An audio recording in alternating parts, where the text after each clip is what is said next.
کسی شخص کو اس کی طاقت سے زیادہ تو ذمہ دار بناتے ہی نہیں، ایسے ہی لوگ اہل بہشت ہیں کہ اس میں ہمیشہ رہیں گے، اور جو کینے ان کے سینوں میں ہوں گے ہم سب نکال ڈالیں گے۔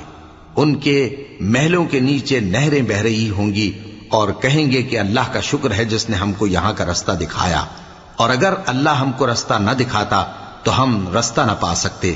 بے شک ہمارے پروردگار کے رسول حق بات لے کر آئے تھے، اور اس روز منادی کر دی جائے گی کہ تم ان اعمال کے صلے میں جو دنیا میں کرتے تھے اس بہشت کے مالک بنا دیے گئے ہو۔ اور اہل بہشت دوزخیوں سے پکار کر کہیں گے کہ جو وعدہ ہمارے پروردگار نے ہم سے کیا تھا ہم نے تو اسے سچا پا لیا، بھلا جو وعدہ تمہارے پروردگار نے تم سے کیا تھا تم نے بھی اسے سچا پایا؟ وہ کہیں گے ہاں۔ تو اس وقت ان میں ایک پکارنے والا پکار دے گا کہ بے انصافوں پر اللہ کی لعنت۔ جو اللہ کی